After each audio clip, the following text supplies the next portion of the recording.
we're by far the largest canola producing province here in Saskatchewan. We got a 5 under basis, and then I look at the bids in somewhere else in the middle of Saskatchewan, not close to a crush plant, and it's a 60 under basis. They're going to make sure that crop gets consumed.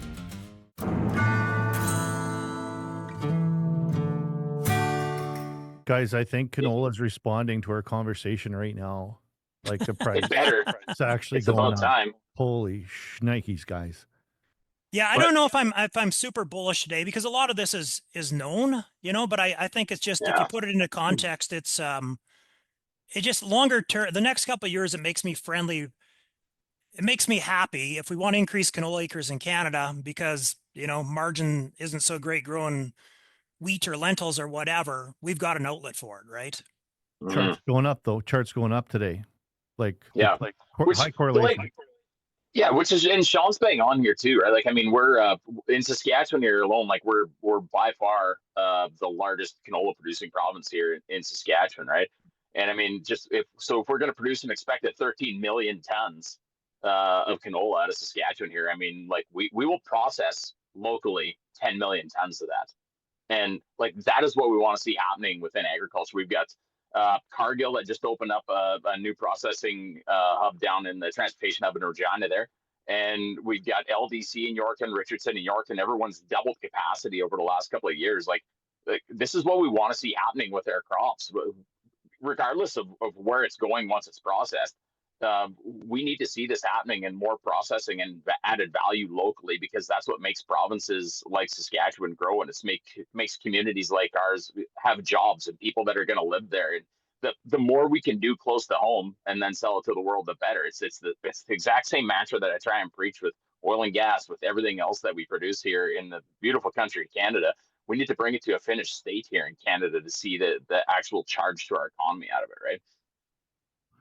Ryan, what's your take on that? And there is a big crop out there. You were saying it yourself, despite some of the challenges we're seeing in areas, unfortunately, including at home, had a struggle to get it. And you're not far from where we're at in Langenburg too. Quick, that you're saying the numbers are 3% unseeded, but the bump in yield, and we got everyone knows Dallas on the call. He says on YouTube, he says, I'm a big fan of turning grain into fuel. The world runs on oil. Crude or canola didn't care. But he also said, Quick Dick, to tell you that the North has to drown for him to have a crop. So hey, we got big snorkels here, Dallas. Get your Quick Dick snorkel at the Quick Dick shop. Well, we'll have to add that to the online store, I guess.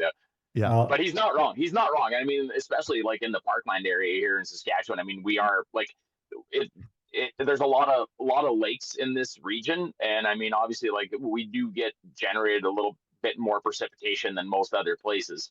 And yeah, like Dallas's area, I mean, the Palliser Triangle in that neck of the woods, I mean, they've been challenged for the last 7 years with drought.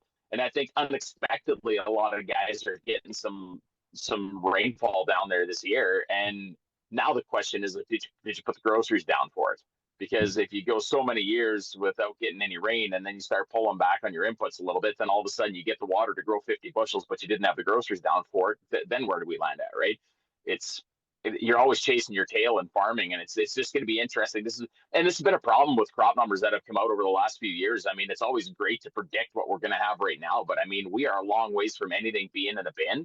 And even just with this last rain event that we got here, I mean, sure, there's 3% that's unseeded in this area, but the numbers being in between here and Swan River, Manitoba, with everything that's happened all the way down in the Dauphin, like, what did we lose? We started off with 3% unseeded, and then did we see overall a 5% loss on acres because of flooding? Like, those numbers aren't in yet. They're not going to be in for a long time, right? Yeah, Ryan, you had a contribution there? Yeah. Quick D is bang on right in terms of all that stuff. The other thing I'd like to add on to his previous comment there is that homegrown domestic production processing would help our overall Canadian productivity. And I really do think that we have to have the courage to build here in Canada. A lot of these major projects that are being spoken about, this would be one of them. All the crush capacity has been increasing because of these biodiesel policies. Why can't we produce more of our own ethanol, more of our own biodiesel? It'd be a great homegrown industry to have in Saskatchewan, Alberta, Manitoba. You pick it. and I'm almost indifferent to where you put it up, but let's put it up. Um, Fully supportive of all those type of things. It's only going to help the overall Canadian economy and everybody's prosperity. In terms of the crop size, an old adage, rain makes grain. So right now, I would say that we're looking at having a large crop. But I learned a lot more by watching your video the other day there, quick day on that, how bad it is up there. I got clients up there as well too speaking about it, and I think we're a few weeks away from truly knowing how much damage there's done. And a hot July can really hammer canola yields as well. So depending on how hot we get is another impact to look at this.